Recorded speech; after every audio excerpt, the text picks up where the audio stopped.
ബഹുഭൂരിപക്ഷം ആളുകളുടെയും ആഗ്രഹമാണ് സമ്പത്തുണ്ടാക്കുക, സമ്പന്നരാകുക എന്നതൊക്കെ. എന്നാൽ മിക്കവർക്കും അതിനുവേണ്ടിയുള്ള മാർഗങ്ങളെപ്പറ്റി യാതൊരു ധാരണയുമില്ല. ഇനി മാർഗങ്ങൾ അറിയാവുന്ന ആൾക്കാർക്ക് അവ എങ്ങനെ പ്രാവർത്തികമാക്കണം എന്നറിയില്ല. അതുകൊണ്ട് തന്നെ സമൂഹത്തിലെ ബഹുഭൂരിപക്ഷം ആളുകളും ഇടത്തരക്കാരോ അതിൽ താഴെയുള്ളവരോ ആയി തുടരുന്നു.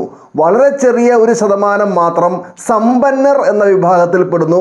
അതിൽ തന്നെ വളരെ ചെറിയ ഒരു ശതമാനം മാത്രമാണ് അതിസമ്പന്നർ എന്ന വിഭാഗത്തിലുള്ളത്. കേരളത്തിലെ ഒരു ഇടത്തരക്കാരൻ്റെ സാധാരണ അവസ്ഥ ഇങ്ങനെയാണ്.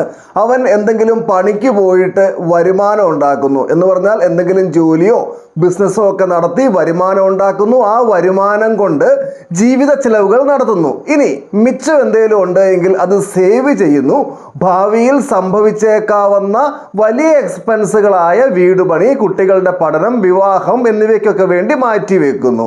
ഇവൻ്റെ ജീവിതം എന്ന് പറയുന്നത് കടങ്ങളും ബാധ്യതകളും ലോണും ഒക്കെ ആയിട്ട് അങ്ങോട്ട് തീരും. ഇവൻ ഒരിക്കലും സമ്പത്തുണ്ടാക്കാനോ സമ്പന്നനാകാനോ ഉള്ള സാധ്യത വളരെ കുറവാണ്. അതായത് ഒരു ഇടത്തരക്കാരനും അവൻ്റെ കുടുംബാംഗങ്ങളും ജോലി ചെയ്താൽ തീർച്ചയായിട്ടും വരുമാനം ഉണ്ടാകും. എന്നാൽ ആ വരുമാനം കൊണ്ട് സമ്പന്നനാകാനോ സമ്പത്തുണ്ടാക്കാനോ ബഹുഭൂരിപക്ഷം പേർക്കും സാധിക്കില്ല എന്നുള്ളതാണ്. പിന്നെ എങ്ങനെയാണ് സമ്പത്തുണ്ടാക്കാൻ സാധിക്കുക എന്നൊരു വലിയ ചോദ്യം കൂടി ഉണ്ട്. അതിലേക്കാണ് നമ്മൾ പോകുന്നത്. അതിനു മുമ്പ് ആക്റ്റീവ് ഇൻകത്തെ പറ്റി നിങ്ങൾക്കറിയാം എന്ന് എനിക്കറിയാമെങ്കിലും ഞാൻ രണ്ട് വാക്ക് പറയുകയാണ്. നമ്മുടെ സമയം അല്ലെങ്കിൽ നമ്മുടെ കഴിവ് അതൊക്കെ വിറ്റ് ഉണ്ടാക്കുന്ന പണത്തെ പറയുന്ന പേരാണ് ആക്റ്റീവ് ഇൻകം. ഞാനിപ്പോൾ ഒരു ജോലിക്ക് പോകുന്നു, ഞാൻ വരുമാനം ഉണ്ടാക്കുന്നു, അതിൻ്റെ എന്താണ്? ആക്റ്റീവ് ഇൻകം ആണ്. ഒരു ഡോക്ടർ ഒരു ഹോസ്പിറ്റലിൽ ജോലി ചെയ്യുന്നു, അയാൾക്ക് വരുമാനം കിട്ടുന്നു, അത് അയാളുടെ എന്താണ്? ആക്റ്റീവ് ഇൻകം ആണ്. ഒരു ചെറുകിട കച്ചവടക്കാരൻ അയാൾ ഒരു ബിസിനസ് ടൗണിൽ നടത്തുന്നുണ്ട്, അതിൽ അയാൾക്ക് വരുമാനം കിട്ടുന്നു, അതും എന്താണ്? ആക്റ്റീവ് ഇൻകം ആണ്. ആക്റ്റീവ് ഇൻകം ലഭിക്കണമെങ്കിൽ ആ വ്യക്തിയുടെ കൃത്യമായ ഇൻവോൾവ്മെന്റ് ആവശ്യമാണ്. ആ വ്യക്തിക്ക് പണിയെടുക്കാൻ പറ്റാത്ത സാഹചര്യം ഉണ്ടായാൽ അല്ലെങ്കിൽ ആ വ്യക്തി ഇല്ലാണ്ടായാൽ പിന്നെ ആ ഇൻകം ഇല്ല എന്നുള്ളതാണ്. ഇനി പറയാൻ പോകുന്നതാണ് പ്രധാനപ്പെട്ട കാര്യം. നമ്മൾ ഒരിക്കലും നമ്മുടെ ആക്റ്റീവ് ഇൻകം നമ്മുടെ ജീവിത ചെലവിന് വേണ്ടി ഉപയോഗിക്കാൻ വേണ്ടി പാടില്ല.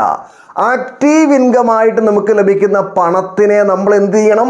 പണിക്ക് വിടണം. അവൻ പണിയെടുത്ത് പണം ഉണ്ടാക്കിക്കൊണ്ട് വരട്ടെ. അങ്ങനെ നമ്മൾ പണിക്ക് വിട്ട പണം ഉണ്ടാക്കിക്കൊണ്ട് വന്ന പണത്തെ എന്ത് ചെയ്യണം? വീണ്ടും പണിക്ക് വിടണം. അവൻ വീണ്ടും പണം ഉണ്ടാക്കിക്കൊണ്ട് വരും അല്ലേ? അതിനെ എന്ത് ചെയ്യുക? വീണ്ടും പണിക്ക് വിടുക. അങ്ങനെ ഈ ചെയിൻ ഇങ്ങനെ തുടർന്നു കൊണ്ടേയിരിക്കുക. എങ്ങനെയാണ് പണത്തെ പണിക്ക് വിടുക എന്ന് ചോദിച്ചു കഴിഞ്ഞാൽ ഞാനതൊരു ആലങ്കാരികമായിട്ട് പറഞ്ഞതാണ്. മികച്ച റിട്ടേൺ ലോങ് ടൈമിൽ കിട്ടുന്ന ഇടങ്ങളിലേക്ക് നമ്മുടെ പണത്തിനെ ഇൻവെസ്റ്റ് ചെയ്യുന്നതിനെയാണ് പണത്തിനെ പണിക്ക് വിടുക എന്നതുകൊണ്ട് ഞാൻ ഉദ്ദേശിച്ചത്. ഇപ്പോൾ എവിടെ ഇൻവെസ്റ്റ് ചെയ്യണം? ബാങ്കിൽ ഇട്ടാൽ അത് പണിക്ക് വിടലല്ല. KSF കൊണ്ട് ചിട്ടി ചേരാം, അതുകൊണ്ടാണ് പണിക്ക് വിടലല്ല. റിട്ടേൺ കുറവാണ് അവിടെയൊക്കെ. പിന്നെ എങ്ങനെയാണ് പണത്തെ പണിക്ക് വിടുക? അതിന് കുറേ മാർഗങ്ങളുണ്ട്. ഒന്ന് രണ്ട് എക്സാമ്പിൾ പറയാം. നല്ല മ്യൂച്വൽ ഫണ്ടുകൾ കണ്ടെത്തി അതിൽ ലോങ് ടൈമിലേക്ക് ഇൻവെസ്റ്റ്മെൻറ്റ് നടത്തുന്നു, പണത്തെ പണിക്ക് വിടല. സ്റ്റോക്ക് മാർക്കറ്റിനെ പറ്റി അറിവുണ്ട് എങ്കിൽ ഫണ്ടമെൻ്റലി നല്ല കരുത്തുള്ള കമ്പനികളുടെ ഷെയറുകളിൽ ലോങ് ടൈമിലേക്ക് ഇങ്ങനെ ഇൻവെസ്റ്റ് ചെയ്തുകൊണ്ടേയിരിക്കുന്നു, പണത്തെ പണിക്ക് വിടലാണത്. അതായത് നിങ്ങൾക്ക് ആക്റ്റീവ് ഇൻകം ആയിട്ട് ലഭിക്കുന്ന പണത്തിനെ പണിക്ക് വിടുക. ആ പണം പോയി പണം ഉണ്ടാക്കിക്കൊണ്ട് വരട്ടെ. ഇപ്പോൾ ഇവിടെ ഒരുപാട് പേർക്കൊരു സംശയം തോന്നി, ഇയാൾ എന്തു മണ്ടത്തരമാണ് ഈ പറയുന്നത്? പണി എടുത്തുണ്ടാക്കുന്ന പണത്തിനെ പണിക്ക് വിട്ട് കഴിഞ്ഞാൽ നമ്മൾ എങ്ങനെ ജീവിക്കും? ഇയാൾ ഈ പറയുന്നത് എങ്ങനെയാണ് പ്രാവർത്തികമാക്കാൻ സാധിക്കുക? അതേപ്പറ്റിയാണ് ഇനി പറയുന്നത്. നമ്മുടെ നാട്ടിലെ ഏതൊരു സാധാരണക്കാരൻ്റെയും ജീവിതത്തിലുള്ള ഒരു സാമ്പത്തിക സമവാക്യം ഇങ്ങനെയാണ്: active income minus expenses is equal to investment. അതായത് 100 രൂപ ആക്റ്റീവ് ഇൻകം ആയിട്ട് കിട്ടിക്കഴിഞ്ഞാൽ അതിന് എത്രയാണോ ചെലവ് വരുന്നത് അത് കഴിഞ്ഞ് ബാക്കി എന്തെങ്കിലും ഉണ്ടെങ്കിൽ അവനെ എന്ത് ചെയ്യാം? ഇൻവെസ്റ്റ് ചെയ്യാം. ഇതാണ് സാധാരണക്കാരൻ്റെ സാമ്പത്തിക സമവാക്യം. ഇതിലാണ് മാറ്റം വരുത്തേണ്ടത്. ഈ സമവാക്യം എങ്ങനെയാണ് മാറ്റേണ്ടത്? അതിങ്ങനെയാക്കി മാറ്റണം. Active income minus investment is equal to expense. ഇതാണ് ആദ്യം ചെയ്യേണ്ട പടി. അതായത് ആക്റ്റീവ് ഇൻകം 100 ആണ് എങ്കിൽ 20 രൂപ ഇൻവെസ്റ്റ് ചെയ്യാൻ വേണ്ടി അങ്ങോട്ട് തീരുമാനിക്കുക. 20% ഇൻവെസ്റ്റ് ചെയ്യുന്നു. ബാക്കി എത്രയാ ഉള്ളത്?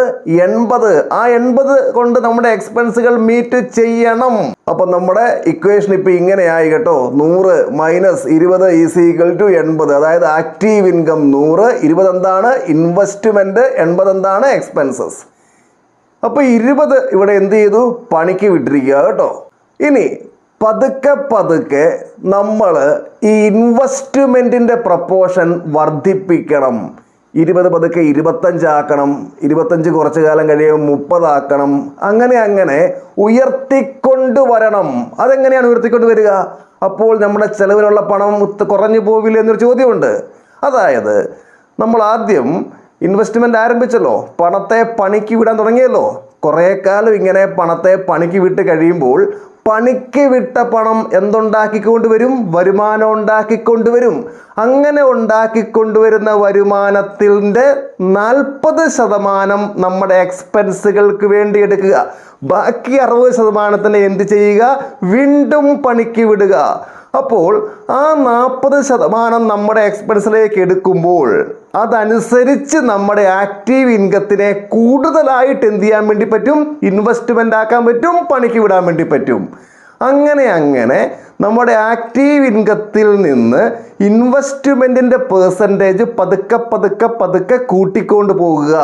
25 ആക്കി, 30 ആക്കി, 35 ആക്കി, 40 ആക്കി, 50 ആക്കി, അങ്ങനെ പോയി കുറേ വർഷങ്ങൾ കൊണ്ട് നമ്മുടെ സമവാക്യം മാറും. നമ്മുടെ ഇക്വേഷൻ ഇങ്ങനെയായി തീരും. എങ്ങനെ? Active income = investment. 100 = 100. അതായത് നമ്മുടെ ആക്റ്റീവ് ഇൻകം മൊത്തം നമ്മൾ എന്ത് ചെയ്യുകയാണ്? ഇൻവെസ്റ്റ് ചെയ്യുകയാണ്, പണിക്ക് വിടുകയാണ്. ജീവിക്കാനുള്ള പണം നമുക്ക് എവിടുന്ന് കിട്ടുന്നു? നമ്മൾ പണിക്ക് വിട്ട പണം നമുക്ക് ജീവിക്കാനുള്ള വരുമാനം ഉണ്ടാക്കി തരുന്നുണ്ട്. നമ്മുടെ പണം പണിയെടുത്ത് നമ്മളെ പോറ്റുന്ന സാഹചര്യമുണ്ട്. അപ്പോൾ നമ്മൾ എന്ത് ചെയ്യുന്നു? ആക്റ്റീവ് ഇൻകം മൊത്തം ഇപ്പോൾ ഇൻവെസ്റ്റ് ചെയ്തുകൊണ്ടിരിക്കുകയാണ്.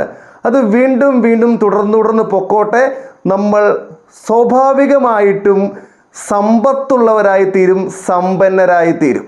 ഇപ്പോൾ പലർക്കും സംശയം തോന്നുന്നുണ്ട്, ഇതൊക്കെ പ്രാവർത്തികമാണോ? തീർച്ചയായിട്ടും പ്രാവർത്തികമാണ്. ഇപ്പോൾ 25-ാമത്തെ വയസ്സിൽ ജോലിക്ക് കയറിയ ഒരു ചെറുപ്പക്കാരൻ അല്ലെങ്കിൽ ചെറുപ്പക്കാരിക്കൊക്കെ സിസ്റ്റമാറ്റിക് ആയിട്ട് ഈ കാര്യങ്ങൾ ചെയ്ത് ശീലിക്കുകയാണ് എങ്കിൽ ഒരു 45-48 വയസ്സൊക്കെ ആകുമ്പോഴത്തേനും അവൻ അല്ലെങ്കിൽ അവൾ ഉറപ്പായിട്ടും ഫിനാൻഷ്യൽ ഫ്രീഡത്തിലേക്ക് എത്തിച്ചേരും, സമ്പത്തുള്ളവനായിത്തീരും, സമ്പത്തുള്ളവളായിത്തീരും. അപ്പോൾ ഈ കാര്യം മറക്കരുത്. നമ്മുടെ പണത്തിനെ എന്ത് ചെയ്യണം? പണിക്ക് വിടണം. അവൻ പോയി പണം ഉണ്ടാക്കിക്കൊണ്ട് വരട്ടെ, നമ്മളെ പോറ്റട്ടെ.